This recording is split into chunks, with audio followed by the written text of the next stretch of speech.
Bonjour et bienvenue, c'est une joie de vous retrouver. Le vendredi, nous allons aborder une thématique plus spirituelle.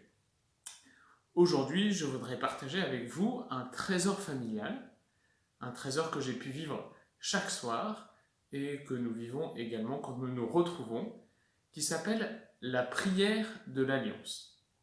C'est une prière assez simple, assez souple, qui se vit avec 3 grands temps.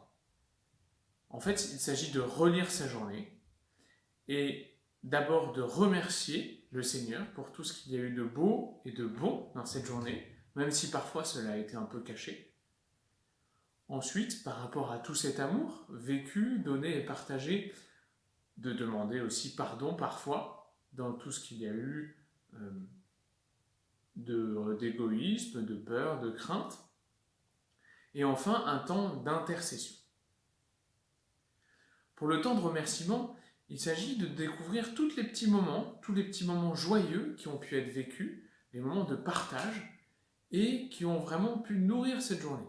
Parfois, ça paraît assez automatique et assez simple, or pourtant Dieu est vraiment à l'œuvre. Merci Seigneur pour la belle journée, pour le soleil. Merci pour le beau ciel bleu. Merci pour les fleurs que je peux apercevoir dans mon jardin ou dans le jardin du voisin. Merci Seigneur pour la crapette que j'ai pu faire avec mon frère. Merci parce que j'ai gagné.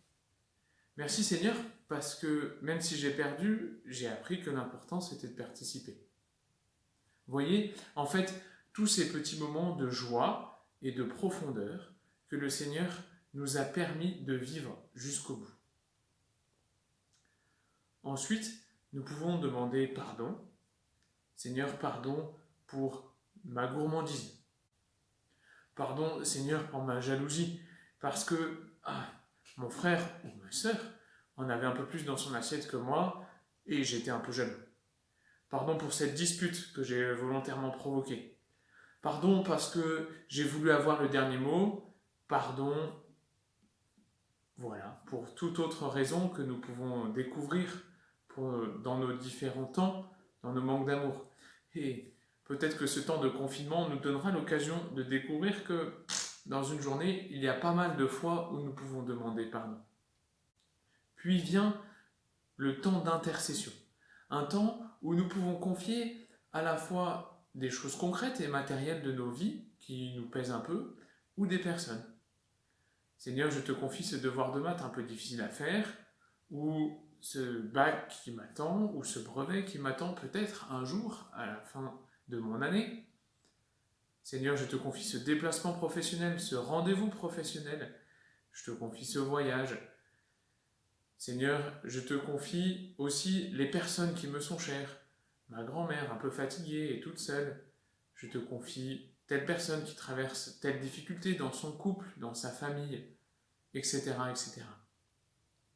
Nous pouvons aussi bien sûr confier les personnes que nous ne connaissons pas, en particulier dans ces temps. Seigneur, je te confie toutes les personnes malades, toutes les personnes qui sont seules. Seigneur, viens les toucher, viens les rencontrer, viens leur manifester ta présence. Seigneur, viens consoler les familles qui perdent un être cher. Seigneur, je te confie tous ces soignants qui se dévouent et sans compter leurs heures qui se donnent pour essayer de sauver toutes ces personnes. Seigneur, merci pour toutes les personnes qui permettent à notre société de fonctionner malgré tout. Voyez, en fait, toutes ces petites choses que nous pouvons découvrir et qui nous permettent à nous aussi de pouvoir continuer de vivre, de pouvoir continuer d'être en présence des autres. Alors bien sûr, c'est pas toujours facile de pouvoir découvrir, de pouvoir s'adresser au Seigneur. Mais c'est comme un entraînement en fait. Au début, cela peut paraître un peu difficile, et plus cette habitude de prière viendra, plus il sera facile de pouvoir dire merci au Seigneur, de pouvoir demander pardon, que ce soit à lui ou que ce soit directement à nos membres de la famille aussi, ou de pouvoir lui confier ce qui habite nos cœurs. Une fois ces 3 temps terminés, de manière assez libre, où chacun peut prendre la parole, ou si un merci vient un peu plus tard, alors qu'on a déjà commencé le pardon ou le s'il te plaît, ce n'est pas grave qu'il vienne, au contraire. Nous pouvons rassembler toutes ces prières dans la prière du Seigneur, la prière du Notre Père. puis nous tourner vers la Vierge Marie qui, elle aussi, a su trouver la présence de Dieu dans les moments heureux de sa vie, comme dans les moments très douloureux. Enfin, il est possible de conclure cette prière par l'invocation de nos saints patrons et des anges gardiens qui veillent sur nous et qui nous accompagnent tout au long de notre journée. Bien sûr, comme je le disais, cette prière est un format assez libre. Si l'on veut chanter un moment ou un autre, c'est possible. Si l'on veut prendre la parole de Dieu également, c'est tout à fait possible. Voilà, que chacun se sente libre de pouvoir faire comme son cœur lui dit. J'espère que cela pourra vous aider à passer des beaux moments de prière, en famille ou chez vous, unis au reste de la paroisse.